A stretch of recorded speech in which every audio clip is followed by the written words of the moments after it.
Now we will discuss about the circuit operation and the waveforms of the output जो हमें यहाँ पे मिलेंगी।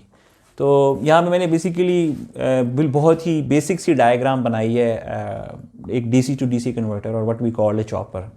और अब उस चीज़ का सवाल का जवाब भी मिलेगा कि भाई हम इसे चॉपर कहते क्यों हैं। तो मैं उसका भी इसी वीडियो में जो है उसको डिस्कस करूँगा। सेकेंडली मैं बताऊँगा कि जो कंट्रोल इनपुट हमने ली थी चॉपर के केस में, वो कंट्रोल इनपुट क्या है और वो किस तरीके से इफ़ेक्ट करती है एट दी आउटपुट।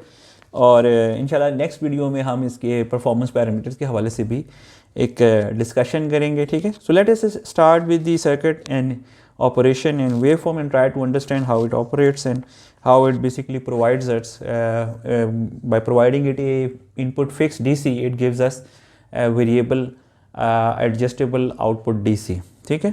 तो वो देखते हैं यहाँ पे मैंने जो लिया है, इसमें अगर हम देखें तो ये मेरा जो है इनपुट है, जो मैंने इनपुट ली है। ये बेसिकली इनपुट ये है, ऑन दिस साइड आपकी जो है इनपुट DC आ रही है इनपुट, और फिक्स्ड DC जो है वो हमने प्रोवाइड की है, ठीक है। और एट दी आउटपुट मेरे पास ये है, that this wave form is the output, जहाँ पे मैंने आउटपुट ली है and here we have an adjustable DC। और ये अगर यहाँ पर देखूँ तो मैंने जो आउटपुट जो है वो इस साइड पे जो है वो कंसिडर की हुई है output adjustable DC। It's depending upon a thing, और वो जो जिस चीज़ पे ये डिपेंड कर रहा है उसको हमने कहा है बेसिकली एक चीज़ से रिप्रेजेंट किया जिसे हमने कहा है ड्यूटी साइकिल और इज इक्वल टू के, उसे हमने के लिया है। अब ये ड्यूटी साइकिल है क्या, किस तरीके से इसको हम निकाल सकते हैं। तो here will basically take it that time period. तो time period is equal to T. मैंने इसे शुरू में बताया था कि जब भी हम पावर इलेक्ट्रॉनिक्स में बात करते हैं, जब भी हम कोई इनपुट वगैरह की बात करते हैं, तो पावर इलेक्ट्रॉनिक्स में जो भी इनपुट सिग्नल्स होते हैं या आउटपुट सिग्नल्स होते हैं, they are periodic in nature, they obviously repeat after certain time period. तो हमारे लिए हमेशा टाइम पीरियड बहुत इंपॉर्टेंट होता है। तो यहाँ भी हमने जो लिया है time period is equal to T लिया है। This time period consist of basically two things, turn on time and plus turn off time. So turn on time वो टाइम है जिसके लिए आपका स्विच जो है वो ऑन रहेगा, स्विच इज़ ऑन, और टर्न ऑफ टाइम ये है जिसके लिए आपका स्विच जो है वो ऑफ हो जाएगा, ठीक है। तो ये दो टाइम्स जो हैं हमने इधर ले लिए हैं। लेट अस सपोज दैट कि टर्न ऑन टाइम जो है आपका टर्न ऑन टाइम जो है वो आपने लिया है के टी। नाउ हियर के इज़ द ड्यूटी साइकिल। तो के जो है वो एक फैक्टर है, बेसिकली क्या है, तो ड्यूटी साइकिल जो है इसका फैक्टर जो है it is greater than 0 but it is less than 1, ठीक है। जिसकी वैल्यूज़ हैं they are basically between 0 and 1। और यहाँ पे हमने उसको टर्न ऑन टाइम जो है उसको के से रिप्रेजेंट किया है। टर्न ऑन के जो है बेसिकली अगर हम देखें तो ये के इनपुट जो है वो यहाँ पे दी है हमने ट्रांजिस्टर की बेस के ऊपर। यहाँ पे हमने जो स्विच के तौर पे लिया है वो एक BJT पावर BJT लिया है। You can take power BJT, you can take power MOSFET, you can take IGBT, जो प्रीवियसली हम स्टडी कर चुके हैं। उनमें से हम कोई सा भी स्विच ले सकते हैं। बस यही होता है कि फुली कंट्रोलेबल स्विच हो। फुली कंट्रोलेबल स्विच से मुराद ये है कि जिस वक्त आप स्विच को इनपुट पल्स देते हैं या इनपुट सिग्नल देते हैं तो वो टर्न ऑन कर जाए, और जब आप वो सिग्नल रिमूव करते हैं तो वो टर्न ऑफ कर जाए। ये बेसिकली आपकी मेजरली रिक्वायरमेंट है, ठीक है। तो ये इसका है। अब ये इसमें जो के है, के स्पेसिफाई क्या करता है, के ड्यूटी साइकिल कहलाती है, और आगे हम इसको देखेंगे कि इसकी क्या है। लेकिन ये कि के जो है वो स्पेसिफाई करता है कि कितनी देर के लिए आप टर्न ऑन कर रहे हैं। तो अगर आप इसका टर्न ऑन टाइम 1 कर देंगे तो इसका मतलब ये, अगर के को 1 कर देंगे तो इसका मतलब ये होगा कि टर्न ऑन टाइम जो है वो 1 हो जाएगा। यहाँ पे के इक्वल टू 1 प्लेस करेंगे तो टी के बराबर हो जाएगा, टाइम पीरियड के बराबर हो जाएगा। और अगर 1 हो जाएगा तो इसका मतलब जो भी इनपुट पर सिग्नल आ रहा होगा वो सारा का सारा आउटपुट पर सिग्नल जा रहा होगा। लेकिन अगर हम के की वैल्यू जो है 0 कर देते हैं तो आपकी आउटपुट 0 हो जाएगी। यहाँ पे 0 प्लेस कर दिया तो टर्न ऑन टाइम जो है वो 0 हो जाएगा। तो इसका मतलब ये है कि आपकी आउटपुट पे कुछ भी नहीं आ रहा होगा, आपकी आउटपुट जो है वो बिल्कुल 0 हो जाएगी। सो इन रियलिटी आपकी आउटपुट जो है वेरी कर रही होती है 0 to VS, ठीक है। यानी ये VS जो है इनपुट सिग्नल है, ये उसकी यहाँ पे एम्पलीट्यूड दी हुई है, ये आपकी यहाँ पे देखें तो सप्लाई वोल्टेज जो आपने लगाई हुई है ये उसके इक्विवेलेंट है। और आपकी जो ये इनपुट है टोटली डिपेंडेंट है इस पे जो T1 के ऊपर है। अब ये जो सिग्नल आ रहा है ये आप ट्रांजिस्टर की बेस पे अप्लाई कर रहे हैं, ठीक है। बेस टर्मिनल पे आप ये सिग्नल दे रहे हैं। तो ऑब्वियसली जब बेस टर्मिनल को आप हाई कर देंगे तो ट्रांजिस्टर जो है वो टर्न ऑन कर जाएगा, और टर्न ऑन करेगा तो ऑब्वियसली इट विल जो है कनेक्ट कर देगा इनपुट को आउटपुट से, और करंट वोल्टेज जो है वो आउटपुट पे अपीयर करने लगेगी।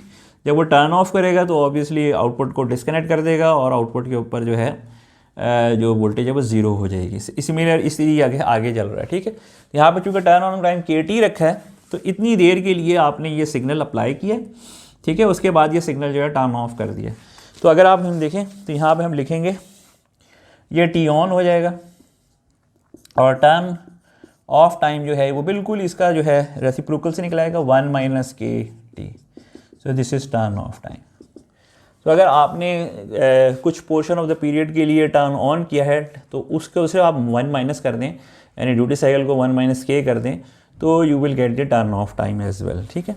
तो ये जो है इसका जो डिफरेंट जो चीज़ें जो पैरामीटर है इंपॉर्टेंटली जो ड्यूटी साइकिल है उसके ऊपर इसकी डिपेंडेंस है। अब यहाँ पे देखें कि को अगर मैं 1 कर दूँ तो ये सारा ही सिग्नल ऑन हो जाएगा, और ये जो सारा इनपुट आ रही थी ये आउटपुट पे आना शुरू हो जाएगी। और इसी तरीके मैं K को 0 कर दूँ तो ये सारी आउटपुट गायब हो जाएगी, ये जो आउटपुट यहाँ पे आ रही है सब गायब हो जाएगी, यानी will getting nothing at the output. यहाँ पे सिमिलरली इसको मैंने स्केल कर लिया क्योंकि ये रेजिस्टिव लोड लगाया हुआ था, तो जो करंट आ रहा है वो सिंपल स्केल वर्जन है इसका, तो VS/R कर दिया and I will get the current जो सिग्नल के अंदर सर्किट के अंदर आ रहा है। तो ये हमारे पास जो है ऑब्वियसली डिफरेंट पैरामीटर्स हैं। यहाँ पे आप देख सकते हैं, यहाँ पे मैं ये देखिए यहाँ से आप निकाल सकते हैं 1 - KT जो मैंने वहाँ पे भी लिखा है टर्न ऑफ टाइम। तो this will give you the turn off time for this thing. तो these are the basic circuit. अच्छा, अब आप देखें जो हमने पहली डिस्कशन मैंने स्टार्ट की थी तो मैंने कहा था कि चॉपर क्यों कहते हैं, ठीक है। तो यहाँ पे इस वेव फॉर्म को देख के आपको एग्जैक्टली क्लियर हो सकता है कि why we call them a chopper. ये आपकी इनपुट थी और इसको हमने चॉप किया है। देखिए इसके कुछ सेक्शंस जो हैं वो आउटपुट पे अपेयर कर रहे हैं और कुछ सेक्शंस आउटपुट पे अपेयर नहीं कर रहे होंगे, और it is totally dependent upon the K duty cycle, यानी जितनी देर आप इसको टर्न ऑन रखेंगे उतनी लिहाज से आपकी आउटपुट जो है वो आना शुरू हो जाएगी। तो अगर आप K को वेरी करेंगे तो ये जो चॉपिंग सिग्नल है, ये जो चॉपिंग हो रही है ये वेरी करेगी। K को अगर आप छोटा कर देंगे तो ये जो यहाँ पे आउटपुट पे सिग्नल है ये कम हो जाएगा और ज़्यादा सिग्नल चॉप हो रहा होगा, कट रहा होगा, और बाकी जो इसी तरीके से ये कम होना शुरू हो जाएगा। लेकिन अगर आप K की वैल्यू बढ़ाना शुरू कर देंगे तो ज़्यादा वैल्यू जो है वो आउटपुट पे आएगी और थोड़ा सिग्नल चॉप होगा। तो चॉपिंग जो है ना वो इंग्लिश का लफ्ज़ है, और आई थिंक सो आप सबको पता ही होगा, जैसे किचन बोर्ड वगैरह में अगर आप चॉपिंग कर रहे हैं, सब्जियाँ काट रहे हो, तो उसमें मेनली आप कोई विथ होती है जो आप छोड़ रहे होते हैं, तो वो चॉपिंग कहलाती है, ठीक है। तो इसी तरीके से आपने क्या किया, ये इनपुट जो सिग्नल था उसको चॉप करके आपने ये वेव फॉर्म अचीव कर लिया, और ये वेव फॉर्म टोटली डिपेंडेंट है कि जो आप K की वैल्यू रखेंगे उस पर डिपेंडेंट है। अगर आप K की वैल्यू इन्हेंस कर देंगे, इंक्रीज़ कर देंगे तो आपकी आउटपुट बढ़ जाएगी, और अगर आप K की वैल्यू रिड्यूस कर देंगे तो आपकी K की वैल्यू कम हो जाएगी। तो ये इसके थोड़ी सी चीज़ें हैं। इस तरीके से आप देखें तो इसकी जो बेसिक इक्वेशन है वो इस तरीके से निकलेगी कि आप कहते हैं ना कि ऑब्वियसली ये जो सिग्नल है आपके पास, जो सिग्नल आ रहा है, इसमें इंटरेस्टिंग थिंग जो नोट है कि ये सिग्नल प्योर DC नहीं मिल रहा आपको। और वो मैंने शुरू में जब आपको जहाँ से हमने कन्वर्टर स्टार्ट किए थे वहाँ पे मैंने आपको बताया था कि जब पावर इलेक्ट्रॉनिक्स के अंदर जब भी स्विचिंग की जाती है, जब भी प्रोसेसिंग की जाती है, पावर प्रोसेसिंग की जाती है, तो उसके नतीजे में आउटपुट पे कुछ नॉइज़ सिग्नल भी एम्बेड हो जाता है, कुछ अननेसेसरी सिग्नल भी अपीयर करता है। यहाँ पे अगर मैं देखूँ तो ये जो मेरे पास आउटपुट आ रही है ये AC प्लस DC है, ये प्योर DC नहीं है।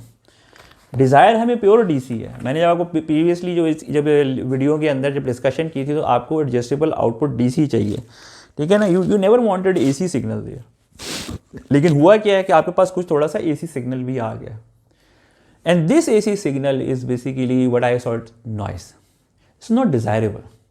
आपके आउटपुट पे जो भी लोड लगा हुआ है उसको जो डिज़ायर्ड है वो तो सिर्फ उसको DC चाहिए। कोई भी चीज़ चल रही है, कोई इलेक्ट्रॉनिक गैजेट चल रही है, कोई और चीज़ चल रही है, कोई DC मोटर चल रही है, उसकी जो डिज़ायर्ड आउटपुट इनपुट है वो DC है। This is not the thing के जो उसको रिक्वायर्ड हो, AC प्लस DC उसको नहीं चली। एक चीज़ इंपॉर्टेंट है हम कि ये DC है कितनी, तो सिंपली एक चीज़ जो आपको बता सकती है वो है एवरेज आउटपुट वोल्टेज। ये एवरेज आउटपुट वोल्टेज जो है, आउटपुट वोल्टेज की जब आप एवरेज लेंगे तो ये बेसिकली इक्वल होगी DC के, या DC वोल्टेज कितनी है, और वो सिंपली गिवन है average is equal to 1/t 0 to t v naught of t by dt।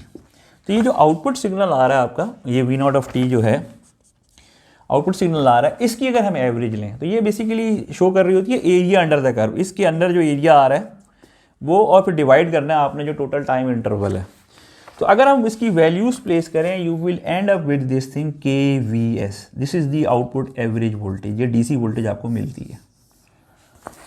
So clearly K जो आपका ड्यूटी साइकिल है clearly reflects at the output. तो अगर आप K को इंक्रीज करेंगे तो आपकी आउटपुट एवरेज DC वोल्टेज बढ़ जाएगी। तो यहाँ पे एवरेज जो DC वोल्टेज आ रही होगी वो ऑब्वियसली इस तरीके से आ रही होगी। सो अगर आप इसका लेवल K की वैल्यू बढ़ाएंगे तो इसका लेवल ऊपर जाना शुरू हो जाएगा, और अगर आप K की वैल्यू रिड्यूस करेंगे तो इसका लेवल नीचे आना शुरू हो जाएगा। आउटपुट जो DC वोल्टेज मिल रही है आपको उसकी वैल्यू जो है कम होना शुरू हो जाएगी।